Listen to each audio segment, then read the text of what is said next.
கர்த்தருக்கு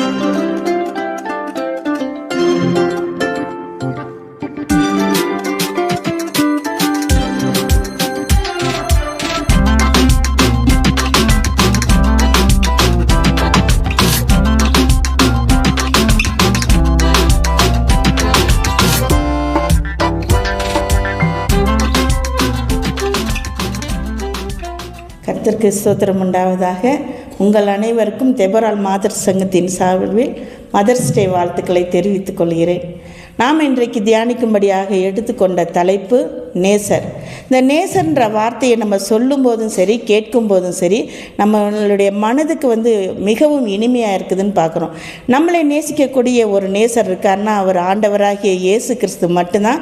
அவர் பார்த்திங்கன்னா எப்பொழுதுமே நம்மளுடைய நினைவாகவே இருக்கிறார். எப்பொழுதுமே நம்மை மட்டுமே நேசித்து கொண்டு இருக்கிறார்னு பார்க்குறோம்.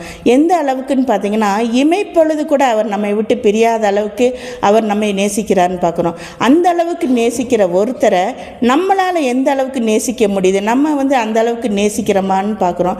இப்போ பார்த்திங்கன்னா நம்முடைய நேசரை அதிகமாக நேசிக்கிறது, அதாவது நம்முடைய நேசர் மட்டும் போதும், இவரை தவிர நமக்கு யாருமே வேண்டான்னு நினைக்கக்கூடிய ஒரு மனதும் இருக்குது. அதே நேரத்தில் நேசரை விட்டுட்டு வெளியில் உள்ள மற்ற இதுக தான் நமக்கு முக்கியம்னு நினைக்கக்கூடிய இன்னொரு மனதுமே நமக்குள்ளே இருக்குதுன்னு பார்க்குறோம். இப்போ நேசர் மட்டுமே போதும், அவரை தவிர எதையுமே நான் நினைக்க மாட்டேன்னு நினைக்கக்கூடிய அந்த மனது இருந்தால் நாம் எப்படி இருக்கோன்றதை பற்றி நம்ம பார்க்கலாம். இப்போ இந்த உலகம் இருக்குது நமக்கு முன்னாடி. இந்த உலகத்தில் பார்த்திங்கன்னா ஏகப்பட்டது இருக்குது. எல்லாருமே பார்த்திங்கன்னா கொஞ்சம் நம்ம இந்த உலகத்துக்குள்ளே நம்ம போனோம், ஏதாவது ஒன்று பார்க்கும்போது கூட அது என்ன செய்யுது, நம்மளை அதுக்குள்ளே கொண்டு போய் நம்மளை அதுக்குள்ளே அடிமைப்படுத்த பார்க்குது. உதாரணத்துக்கு பார்த்திங்கன்னா இந்த செல்ஃபோன் எடுத்துக்கலாம். இது இந்த உலகத்துக்குள்ளே இருக்கிறது ஒன்று. இதுக்குள்ளே நம்ம இப்போ உங்கள் கைகளில் யார் கைகளாவது இந்த செல்ஃபோன் இருக்குதுன்னு வச்சுக்கோங்களேன், எங்கேயாவது அமைதியாக உட்காந்துருந்தீங்கன்னா என்னன்னா இது உங்களை அதுக்குள்ளே கொண்டுட்டு போயிட்டுருக்குன்னு தான் அர்த்தம். உங்களை அதை அடிமை பண்ண பார்க்குது. உதாரணத்துக்கு எடுத்துக்கிட்டோம்னா நானே அப்படி தான் இந்த ஒரு வாரமாக இருந்தேன். மே 4ஆம் தேதியிலேருந்து அடுத்து என்னன்னு அப்டேட் பார்த்துக்கிட்டே இருந்ததில் என்ன நானே இழந்த மாதிரி தான் இருந்துச்சு. நிறைய ஸ்ட்ரெஸ்ஸு, ப்ரெஷர், இந்த மாதிரி நம்மளை ஒன்றுக்குள்ளே ஒன்று கொண்டு போகிற மாதிரி தான் இருக்குது. இப்போ ஒரு சின்ன குழந்தைகிட்ட இந்த ஃபோன் இருந்துச்சுன்னா அவங்க அதை என்ன செய்கிறாங்க, கேம்ஸ் ஏதாவது பார்த்துட்ருக்காங்க. கொஞ்சம் டீனேஜுக்கு போனால் அவங்க அவங்களுக்கு ஏற்ற மாதிரி ஏதாவது பார்க்குறாங்க. பெரியவங்கன்னா அவங்களுக்கு ஏற்ற மாதிரி இப்படி ஏதாவது ஒரு இதுக்குள்ளே என்ன செய்யுது, நம்மளை கொண்டு போய் அடிமைப்படுத்தக்கூடியதாக தான் இருக்குது. இந்த உலகத்தில் இந்த ஃபோன் மட்டும் இல்லை, எல்லா விஷயமுமே நம்மளை அடிமைப்படுத்தக்கூடியதாக தான் இருக்குது. இப்போ இந்த உலகன்னு எடுத்துக்கிட்டிங்கன்னா பார்த்திங்கன்னா இது பார்த்திங்கன்னா ஒரு முக்கோண காதல் கதைன்னு சொல்லலாம். ஒரு பக்கம் இந்த உலகத்தில் உள்ளது நம்மளை அடிமைப்படுத்த பார்க்குது, ஒரு பக்கம் நம்ம மேலே பிரியமாக இருக்கிற நேசர் இருக்கார். ரெண்டு பேத்துக்கு நடுவில் நாம் இருக்கிறோம். நாம் நேசர் பக்கமாக போனால் நமக்கு நன்மை கிடைக்கும். ஆனால் இந்த உலகத்தில் உள்ள மற்றதுகளை சார்ந்து நம்ம போகும்போது என்ன நடக்குது, நம்மளுடைய வாழ்க்கையை ஒரு அழிவின் பாதையை நோக்கி போகிறத பார்க்குறோம். இப்போ பார்த்தோம்னா உதாரணத்துக்கு பார்த்திங்கன்னா உன்னத பாட்டில் பார்க்குறோம். இப்போ உன்னத பாட்டில் சாலமன் ராஜா என்ன பண்ணுறாருன்னு பார்த்திங்கன்னா சூலமத்தியை அவருடைய அரண்மனைக்கு கொண்டுட்டு வர்றதை பார்க்குறோம். இது ஒரு முக்கோண காதல் கதை தான். இப்போ சூலமத்தியோட மனசு யார் மேலே இருக்குது, நேசர் மேலே இருக்குது. ஆனால் ராஜா தன்னுடைய அறைகளில் சூலமத்தியை கொண்டு வைக்கிறாரு. உன்னத பாட்டு 1ஆவது அதிகாரத்தில் 2ஆவது வசனத்தில் என்ன சொல்கிறாங்க, ராஜாவை நேசரை பார்த்து சொல்கிறா, என்னை இழுத்து கொள்ளும் ஆண்டவரேன்றார். ஏன்னா ராஜா தன்னுடைய அறைகளில் என்னை கொண்டு வச்சுட்டாரு, என்னை இழுத்து கொள்ளுன்றார். ஏன்னா இந்த உலகம்ன்ற பார்த்திங்கன்னா உலகத்தில் நம்ம இழுக்கக்கூடிய, நம்மளை கொண்டு போகக்கூடிய நிறைய பாவம் செய்யக்கூடிய வழிகள் இருக்குது. நம்மளால் அதை விட்டு நம்மளால் விலகி வர முடியாதுன்னா நம்மளை காப்பாற்றுறதுக்கு, நம்மளை வழி நடத்துறதுக்கு ஒரு நேசர் இருக்கார். நம்ம அவரை நோக்கி என்ன சொல்லணும், என்னை இழுத்து கொள்ளும் ஆண்டவரே. நம்மளால் அவர்கிட்ட போக முடியலன்னா நாம் அவர்கிட்ட சொல்ல வேண்டிய வார்த்தை என்னன்னா, என்னை இழுத்து கொள்ளும் ஆண்டவரே, அப்பொழுது நான் உம்மிடத்தில் வருவேன்னு நம்ம சொல்லணும். இப்போ சூலமத்தி என்ன சொல்கிறான்னு பார்த்தீங்கன்னா, நான் கேதார் கூடாரங்களைப் போலவும் சாலமோனின் திரைச்சீலைகளைப் போலவும் கருப்பாக இருந்தாலும் அழகாக இருக்கிறேன்னு சொல்கிறாள். அவளுக்குள்ள ஒரு தாழ்வு மனப்பான்மை, ஏன்னா அவள் கருப்பாக இருக்கிறான்னு. ஆனால் அந்த தாழ்வு மனப்பான்மைக்குள்ளே ஒரு விஷயம் இருக்குது, என்னன்னா நான் அழகாக இருக்கிறேன்னு. ஏன் அவள் அந்த அழகாக இருக்கிறேன்னு சொல்கிறான்னா, அவளை நேசிக்கிற ஒரு நேசர் உண்டு, அதனால் அவள் நான் அழகாக இருக்கிறேன்னு சொல்கிறாள். இப்போ நாமளும் இந்த பாவத்துக்குள்ளே போகிற மாதிரி இருந்தாலும் நம்ம பாவத்தினால நம்ம தப்பான வழியில் போய் ஒருவேளை நம்ம தவறாக இருந்தாலுமே நம்மளை நேசிக்கிற நம்ம பாவின்னு சொல்லிக்கிட்டு இருக்க முடியாது. ஏன்னா நம்மளை அந்த பாவத்திலேருந்து வெளிக்கொண்டு வர நமக்காக ஆண்டவராகிய இயேசு கிறிஸ்து எல்லாமே செய்து முடித்துட்டார். அதனால் நம்ம பாவின்னு சொல்ல முடியாது. ஆண்டவருக்குள்ளே நம்ம ஒரு பரிசுத்தவான் தான். அதை தான் பார்த்திங்கன்னா சூலமத்தி இங்கே சொல்கிறத பார்க்குறோம். அதுக்கடுத்து பார்த்திங்கன்னா அவன் நான் கருப்பாக இருந்ததுக்கான காரணங்கள் என்னன்னு சொல்கிறார். பார்த்திங்கன்னா சூலமத்தி பார்த்திங்கன்னா பிறக்கும்போது பார்த்திங்கன்னா அவள் ரொம்ப அழகு, ரொம்ப சிவப்பாக, ரொம்ப கலராக இருந்தாள். ஆனால் இங்கே கருப்பாக இருக்கிறதுக்கு காரணம் என்ன சொல்கிறேன்னா, என் தாயின் பிள்ளைகள் என்னை வெறுத்தார்கள்னு சொல்கிறார். ஏன் வெறுத்தார்கள்னா, ஒரு அழகான ஒரு பொண்ணு இருக்கும்போது இவங்க வசதியானவங்க கிடையாது. வசதி இல்லாத ஒரு இடத்துல ஒரு அழகான பொண்ணு இருந்தால் ஒரு பிரபுக்களோ ஒரு ராஜாவோ யாராவது பார்த்து என்ன செய்வாங்க, அவளை கொண்டு போய் தவறான வழியில் பயன்படுத்திடுவாங்க. அப்படி ஒரு தவறான வழிக்கு போயிட்டா தன்னுடைய சகோதரியோட நிலைமை என்ன ஆகும்னு யோசித்து தான் அவளுடைய சகோதரர்கள் என்ன செய்கிறாங்க, இவளோட அழகை எப்படி குறைக்கிறதுன்னு அவங்களுக்கு தெரியலை. அந்த அழகை குறைக்கிறதுக்காக என்ன பண்ணுறாங்க, அவங்களுடைய திராட்சை தோட்டங்களுக்கு அவளை காவல்காரியாக வைக்கிறாங்க. இப்போ அவன் மேலே வெயிலும் மழையும் படுது. அந்த வெயிலும் மழையும் படும்போது அவள் கருப்பாகிறாள். அவளுடைய சொந்த திராட்சை தோட்டங்களே அவள் பார்த்து கொள்ளவில்லை. அப்போ அவளுடைய உடல் கருப்பு ஆகிட்டு போகிறத அவள் கவனிக்கலை. அவள் என்ன செய்கிறா, அந்த இதில் தன்னை தானே இழந்து அந்த இதில் கருப்பாகிட்டு போகிறத அவள் கவனிக்கவே இல்லை. ஆனாலும் அவங்க சகோதரர்கள் செஞ்சது அவங்களுக்கு ஒரு நன்மை தான். ஆனாலும் அவள் கவனிக்கலை. ஆனாலும் அவள் என்ன சொல்கிறா, நான் கருப்பாக இருந்தாலும் நான் அழகாக இருக்கிறேன். என் சகோதரர்கள் என் மேலே வெறுப்பாக செஞ்சுருந்தாலுமே அது நன்மைக்காக தான் செஞ்சாங்க. ஆனாலுமே நான் நல்லா இருக்கிறேன். இப்போ நம்ம ஆண்டவருக்குள்ளே இருக்கும்போது பார்த்திங்கன்னா நம்ம ஆண்டவருக்குள்ளே நம்ம எந்த அளவுக்கு இருக்கிறோமோ அந்த அளவுக்கு நம்ம நன்மை நிறைஞ்சவங்களாக தான் இருப்போம். இப்போ நம்ம கடவுள்கிட்ட என்ன சொல்கிறேன், அடுத்து இன்னொன்று என்ன சொல்கிறேன்னா, நீ ஆண்டவரே நீங்கள் உங்கள் மந்தையை எங்கே மேய விடுறீங்க, நான் உங்களோட மந்தையை தேடி அலைகிறவளாக இருக்கிறேனே, உங்களுடைய நேசர்களோட மந்தைக்கு அருகில் நான் தேடி அலைஞ்சிக்கிட்டு இருக்கேனேன்னு சொல்கிறான். அப்போ ஆண்டவர் என்ன சொல்கிறார், நீ ஏன் அங்கே தேடி அலைகிற, நீ அதோடைய பாதச்சுவடுகளை பின்பற்றி வான்ற. இப்போ நாம் நம்முடைய ஆண்டவரோட பாதச்சுவடுகளை எங்கே பின்பற்றி வருவோம், நம்ம கையில் ஆண்டவர் கொடுத்துருக்கிறாரு அவருடைய வார்த்தைகளான அந்த பரிசுத்த வேதாகமம் தான். அந்த வேதாகமத்தில் நம்ம தேடி தேடி அவரை பாதச்சுவடுகளை தேடி தேடி படிக்கும் பொழுது நாம் அவரை தேடி தேடி போய் அவரை அடையக்கூடிய ஒரு வழியை காட்டுறாரு. இப்போ சில சமயம் ஆண்டவர் நம்மளை நோக்கி தேடி வருவார். இப்போ நான் நித்திரை பண்ணி கொண்டிருந்தேன், ஆனாலும் நான் விழித்திருந்தேன். அப்போ ஆண்டவர் அவளை தேடி என் புறாவே, என் பிரிய சிநேகிதியன்னு ரொம்ப செல்லமாக கூப்பிட்டு என்ன செய்கிறாரு, கதவை தட்டுறாரு. நான் பனியில் நனைஞ்சிட்ருக்கேன், கதவை தரேன்னு. ஆனால் இவன் என்ன சொல்கிறா, நான் ஆடைகளை இப்போ தானே கலற்றினேன், எப்படி நான் எடுத்து உடுப்பேன், என் கால்களை கழுவினேன், எப்படி நான் அதை அழுக்காக்குவேன்ட்டு கொஞ்சம் அசால்ட்டாக இருக்கிறார். அப்போ அவர் கை அந்த துவாரத்தின் வழியாக வரதை பார்த்துட்டு இவள் திருப்பி போய் ஆண்டவர்கிட்ட போகும்போது தான் தெரியுது, அந்த கதவு பிடியில் இவள் கை வைக்கும் போதே அவருடைய கைகளில் இருந்து அந்த பரிமள தைலங்களோட வாசனை அவளோட கரங்களில் இறங்குது. ஆனால் அவள் கதவை திறந்து பார்த்தபோது நேசரங்க இல்லை.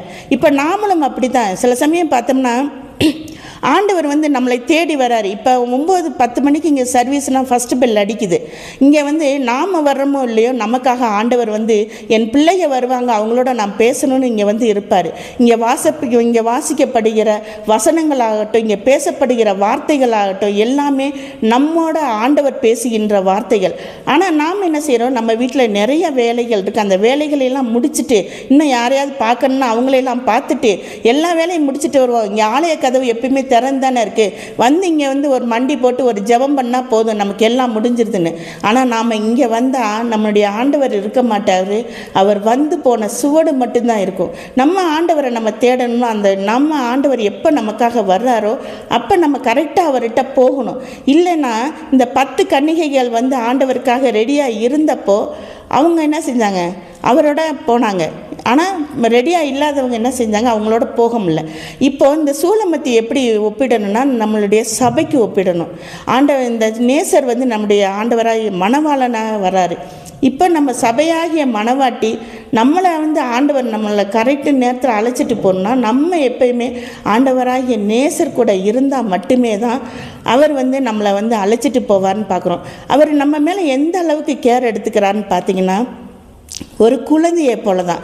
இப்போ வந்து நம்ம எந்த இதுலேயும் போயிடாமல் பாவங்கள்ல எல்லாம் விழுந்துடாமல் ஒரு குழந்தையை போல தான். இப்போ ஒரு குழந்தையை நம்ம எப்படி தூக்குவோம்? நம்மளுடைய இடது கை அதோட தலையின் கீழே இருக்கிற மாதிரி வலது கையால் அணைச்சி தூக்குவோம். அதே மாதிரி ஆண்டவர் வந்து நம்மளை அவரோட கரங்களால் எப்பயுமே அணைத்து கொண்டு அந்த கரங்களுக்குள்ளே வைத்து பாதுகாக்கணும்னு நினைக்கிறாரு.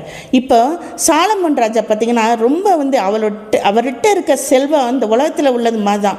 இப்போ சாலமனுக்கு முன்னாடியும் இல்லை, சாலமனுக்கு பின்னாடியும் அப்படி இல்லைன்னு சொல்லலாம். அவ்வளவு செல்வம். இப்போ சூலமத்தி பார்த்தீங்கன்னா அவள் கட்டாந்தரையில் படுத்திருந்தவ, ஆனால் இங்கே ராஜா அரண்மனையில் பட்டு மெத்தை தான். அவளை சுற்றி எல்லாமே இருக்குது. ஆனாலும் அவள் என்ன செய்கிறா? என்னுடைய நேசர் வேணும், எனக்கு என் நேசர் வேணுன்றா. எருசலேம் குமார்த்திகள் கூட கேட்பாங்க, உன்னுடைய நேசர் என்ன அப்படி சிறந்தவரா, எப்பயுமே அவரை பற்றியே பேசிக்கிட்டு இருக்கே என்பது அவள் சொல்வா. 5வது அதிகாரத்தில் 10வது வசனத்திலிருந்து 16வது வசனம் வரைக்கும் பார்த்தீங்களா அவரை வர்ணித்து சொல்லுவாள். அவர் வந்து வெண்மையும் சிவப்புமானவர், 16,000களில் சிறந்தவர்னுவா. அவருடைய தலை முடியிலேருந்து கன்னங்கள்லேருந்து வாயிலேருந்து கை கால் கழுத்துன்னு எல்லாவற்றையுமே வந்து 16வது அதிகாரம் வரைக்கும் ஆண்டவரை வந்து அவளை வர்ணிக்கிறத நம்ம வந்து பார்க்குறோம். அந்த அளவுக்கு சிறப்பான ஒரு நேசரை தான் நான் வந்து விரும்புகிறேன்னு சொல்லிட்டு சொல்கிறேன். இப்போ நேசர் வந்து அவளை அங்கேருந்து மீட்டு கூட்டிகிட்டு போகும்போது சாலமன் ராஜாவும் பார்க்குறாரு. எந்த அளவுக்குனாலும் சரி அவளை வந்து நம்ம வந்து அடையிறதுக்கு பார்க்கணுன்னாலும் இவர்கிட்ட எவ்வளவோ செல்வங்கள் இருக்குது, ஆனாலும் சூலமத்தியை அவரால் சேர்த்துக்க முடியலை. அப்போது அவர் என்ன சொல்கிறாருன்னு பார்த்தீங்கன்னா, ஒரு நம்மக்கிட்ட இருக்க எவ்வளவு ஆஸ்தி இருந்தாலும் நேசத்துக்கு முன்னாடி எல்லாமே அசட்டை பண்ணப்படும்னு சொல்கிறாரு. அவ்வளவு ஆண்டவர் மேலே நம்ம நேசம் வச்சிட்டோம்னா நமக்கு முன்னாடி இந்த உலகத்தில் எவ்வளவு ஆஸ்தி கொட்டி கிடந்தாலுமே சொல்லி எல்லாமே பார்த்திங்கன்னா அசட்டை பண்ணப்பட்டதாக தான் இருக்கும். இப்போ ஆண்டவர் நேசர் வந்து சூலமத்தியை கூட்டிகிட்டு போகும்போது சூலமத்தி என்ன சொல்லுவான்னு பார்த்தீங்கன்னா, என்னுடைய தாயின் வீட்டில் கொண்டு போய் விடும் வரை என்னை அழைத்து கொண்டு போகின்றார்.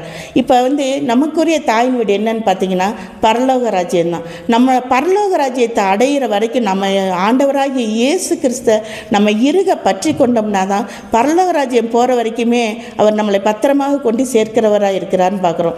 இப்போ உன்னத பாட்டு 8வது அதிகாரத்தில் பார்க்கும்போது அவர் 5வது வசனம்னு நினைக்கிறேன். அவங்க சகோதரிகளை பற்றி பார்த்திங்கன்னா அவங்கள சகோதரர்கள் வந்து கவலைப்படுவாங்க. அவளுடைய ஸ்தனங்களை பற்றி மற்றவங்க, ஏன்னா ராஜா அவளை கொண்டு போயிட்டான்னு தெரியும். அவள் திரும்பி வராட்டினா அவளுக்கு ஏதாவது ஆனால் மற்றவங்க கேட்டால் நம்ம என்ன பதில் சொல்லுவோன்னுட்டு. அப்போ அவங்க சொல்லுவாங்க, அவள் ஒரு மதிலானால் அவளுக்கு ஒரு வெள்ளி கோட்டையை கட்டுவோன்னு. மதில்னா என்னன்னு பார்த்தீங்கன்னா அவள் தன்னை சுற்றி ஒரு மதிலை உண்டாக்கிட்டு ஒருவேளை ராஜா அவளை கூப்பிட்டாலும் அவள் தன்னைத்தானே காத்து கொள்ளக்கூடிய ஒரு மதிலாக இருந்தான்னா அவளுக்கு ஒரு வெள்ளி கோட்டையை கட்டுவோம். இந்த வெள்ளின்றது பார்த்தீங்கன்னா மீட்கும் பொருள். நம்ம இந்த பாவத்துக்குள்ளே, இந்த உலகத்தில் இருக்க பாவத்துக்குள்ளே நம்ம இழுக்கும்போது இந்த பாவத்துக்குள்ளே போகாமல் இருந்தோம்னா ஆண்டவர் நமக்கு வெள்ளிக்கோட்டையை கட்டுவார். அதுக்காக தான் ஆண்டவர் பார்த்திங்கன்னா 30 வெள்ளி காசுக்காக தன்னைத்தானே அர்ப்பணித்து ரத்தம் சிந்தி நம்மளை காத்து கொண்டான்னு பார்க்குறோம். இப்போது அவள் கதவானால்னா கதவு பாவங்களுக்கு திறந்து விடக்கூடிய ஒன்றா இருக்குது. மதில்னா சுற்றி அடைச்சிருக்கும், கதவுனா திறந்து விடக்கூடியது. ஒருவேளை அவள் அந்த பாவத்துக்கு அவள் தன்னைத்தானே ஒப்பு கொடுத்தாங்கன்னு பார்த்தீங்கன்னா அவளுக்கு கேதுரு பலகைகளால் அடைப்பணும். கேதுரு பலகைகளால் என்ன செய்வாங்க? சவப்பட்டி தான் செய்வாங்க. அப்போ அவளை பாதாளத்தில் இறக்குவோன்னு சொல்கிறது தான் ஆண்டவருடைய வார்த்தையாக இருக்குது.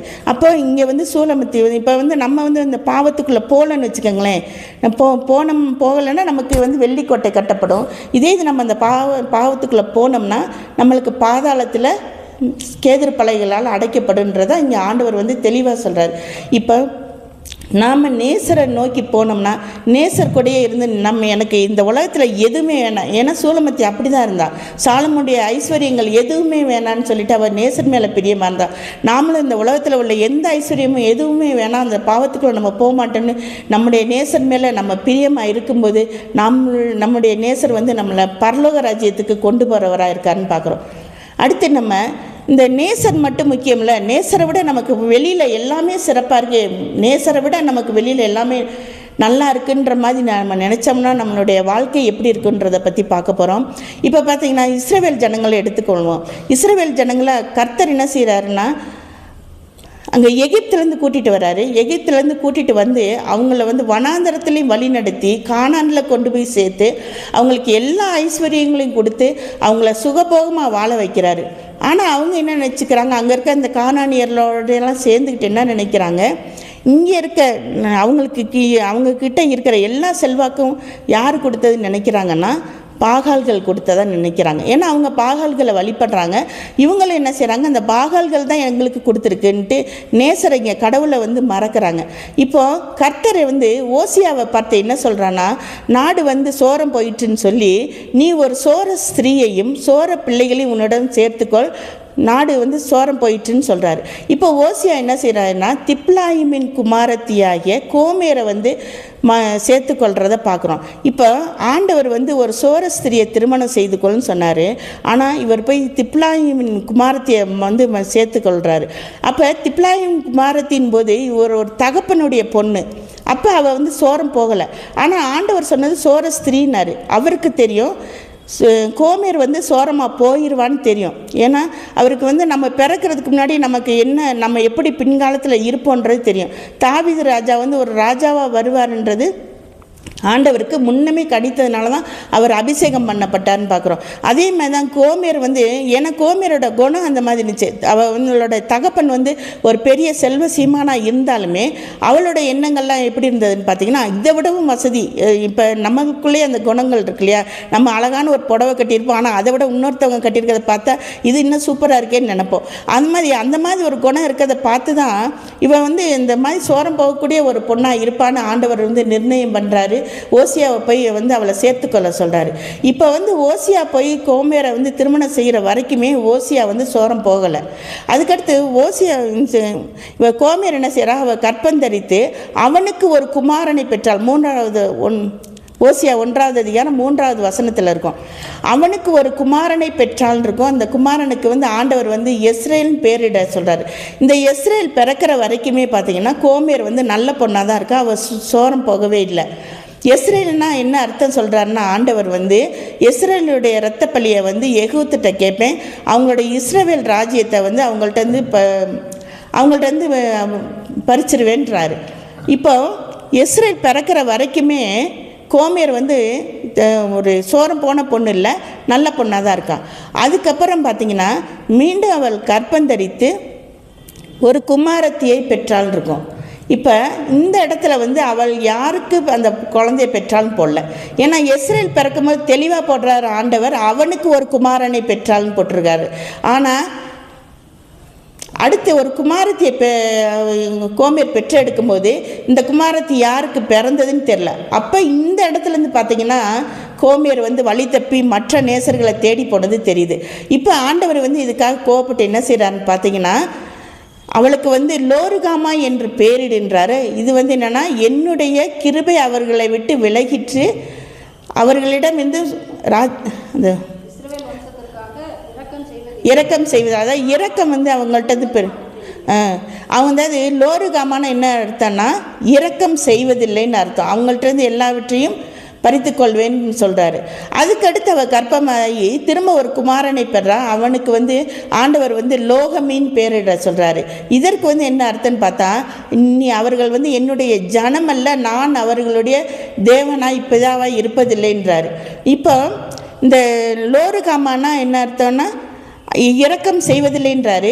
இந்த லோகமீனா என்ன சொல்கிறாரு, என்னுடைய ஜனம் இல்லைன்றாரு. அப்போ இந்த இடத்துகளில் தான் எஸ்ரேல் பிறக்கிற வரைக்கும் அவள் சோரம் போகலை.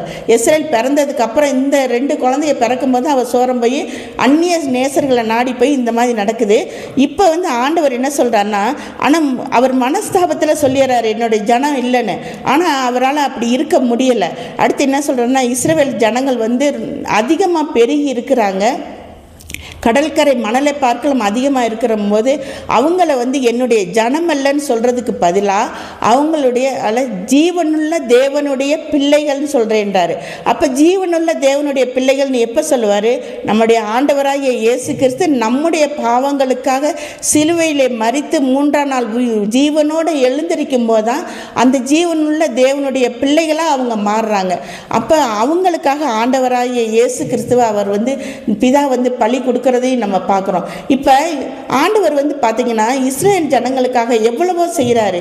ஆனால் இஸ்ரேல் ஜனங்க என்ன செய்கிறாங்க, எல்லாமே இந்த பாகால்கள் தான் செஞ்சிச்சுன்ட்டு போகிறாங்க. அதே மாதிரி தான் இந்த கோமேர் என்ன செய்கிறான்னா, ஓசியாட்டேருந்து எல்லாமே கிடைச்சாலுமே அந்த அவளுக்குரிய இந்த பணம், ஆட்டு மயிறு, பஞ்சு, இந்த திராட்சை ரசம் எல்லாமே எங்கேருந்து கிடைக்குதுன்னா அந்நிய நேசர்கள்ட்ட தான் கிடைக்குதுன்னு அவங்கள்ட்ட தேடி போகிறோம். இப்போ ஆண்டவர் கோபத்தில் என்ன செய்கிறாருன்னு பார்த்தீங்கன்னா, அவங்களுடைய பாதைகளை வந்து மாற்றி போடுவேன், முட்களால் நிறைத்து போடுவேன்றாரு. எந்த திராட்சை ரசம், எந்த திராட்சை கொடியெல்லாம் இருக்குன்னு அவங்க சந்தோஷப்படுறாங்களோ அதை முற்றிலும் அவர்கள்ட்ட இருந்து எல்லாத்தையும் பறித்து விட்டு அவர்களை வந்து அடிமைப்படுத்துவேன்னு சொல்கிறாரு. இப்போ கோமேரும் பார்த்தீங்கன்னா அந்த நேசர்கள்ட்ட அடிமைப்பட்டு போகிறா. இப்போ அடிமைப்பட்டு போனவளை 2வது வசனம் நினைக்கிறேன். இப்போ ஆண்டவர் என்ன சொல்கிறாரு பார்த்தீங்கன்னா, திரும்பவும் அந்த ஜனங்கள் மேலே பரிதாபப்பட்டு நீ திரும்பவும் போய் அந்த சோரஸ்திரியை சேர்த்துக்கொள்ளுன்னு சொல்கிறாரு ஓசியாவை பார்த்து. அப்போ அந்த பிள்ளைகள்கிட்ட சொல்கிறாரு, லோகமி, லோருகாமா இவங்கள்ட்ட சொல்கிறாரு, உங்கள் தாய் வந்து எனக்கு மனைவியும் அல்ல, நான் அவளுக்கு கணவனும் அல்ல, அவள் தன்னுடைய வேசித்தனங்கள்லேருந்து அவள் திரும்பணும், அதனால் அவளை வந்துட்டு சொல்லுங்கன்றாரு. இப்போ ஆண்டவர் வந்து திரும்ப போய் நீ வந்து அவளை வந்து திரும்ப கூட்டிகிட்டு வான்னு சொல்லும்போது இவர் போய் என்ன செய்கிறாருன்னா 15 வெள்ளிக்காசுகளுக்கும் 1.5 கலம் வார்கோதுமையும் கொடுத்து ஓசியா வந்து அவளை கூட்டிகிட்டு வர்றதை பார்க்குறோம். அதே மாதிரி தான் ஆண்டவர் வந்து நம்மளை மீட்கும் பொழுது அங்கே 15 வெள்ளிக்காசுகள் வந்து யாருக்காக கொடுக்கப்படுது? கோமேருக்காக கொடுக்கப்படுகிறது. இந்த வெள்ளி வந்து மீட்கும் பொருள். நம்ம மீட்கிறதுக்காக ஆண்டவராகிய இயேசு கிறிஸ்துக்கு கொடுக்கப்பட்ட வெள்ளிக்காசுகள் எத்தனை? 30 வெள்ளிக்காசுகள். 30 வெள்ளிக்காசுகள் கொடுத்து தான் நம்மளை ஆண்டவர் மீட்கிறாரு. அதே மாதிரி இங்கே வந்து கோமேரையும் வந்து ஆண்டவர் அப்படி மீட்டு எடுக்கிறத பார்க்குறோம். எடுத்துட்டு ஆண்டவர் சொல்கிற வசனம் என்னன்னு பார்த்தீங்கன்னா, நீ எனக்காக காத்திரு, நான் வரும் வரை நான் உனக்காக வருவேன், நான் வரும் வரை நீ எனக்காக காத்திருன்னு சொல்கிறார். அதே மாதிரி ஆண்டவராகிய இயேசு கிறிஸ்து அந்த இஸ்ரேல் ஜனங்களுக்காக எத்தனையோ 400 வருஷங்களுக்கு அப்புறம் கூட ஆண்டவர் வந்து வந்தார், அவங்கள மீட்டு எடுக்கிறதுக்காக தான் வந்தார். அதே மாதிரி தான் இப்போ பார்த்திங்கன்னா கடைசி வரைக்குமே நாம் நம்முடைய நேசர், நம்முடைய ஆண்டவராகிய இயேசு கிறிஸ்துன்றதான்றதை நினைவில் கொண்டு நம்ம தவறான வழியில் போகாமல் இருந்தோம்னா, நம்ம பாவங்களுக்குள்ளே போகாமல் இருந்தோம்னா நம்மளை ஆண்டவர் மீட்டெடுக்க வல்லவராக இருக்கிறார். அன்றைக்கு இஸ்ரவேல் ஜனங்கள்கிட்ட ஆண்டவர் வந்து அவங்கள எவ்வளவுதான் வந்து என்னுடைய ஜனம் இல்லைன்னு சொன்னாலும், என்னிடம் வந்து உங்களுக்கு இரக்கம் இல்லைன்னு சொன்னாலுமே எல்லாவற்றையும் விட்டு என்ன செய்கிறாரு, அவங்களுக்காக வந்து அவர் இறங்கி வர்றதை பார்க்குறோம். இப்போ ஆண்டவர் வந்து நமக்காக, நம்மளுடைய சபைக்காக, நமக்காக ஆண்டவர் இறங்கி வர்றாரு. நாம் வந்து எப்பயுமே நம்மளுடைய நேசர் தான் நமக்கு முக்கியம் நினச்சி நம்முடைய நேசருக்காக இருக்கும்போது அவர் நம்முடைய தாய் வீடாகிய நம்முடைய பரலோகத்துக்கு நம்மளை கூடவே அழைத்து கொண்டு போகிறவராக இருக்கிறான்னு பார்க்குறோம். கர்த்தர் தாமே நம்மை வழி நடத்துவாராக. ஆமென்.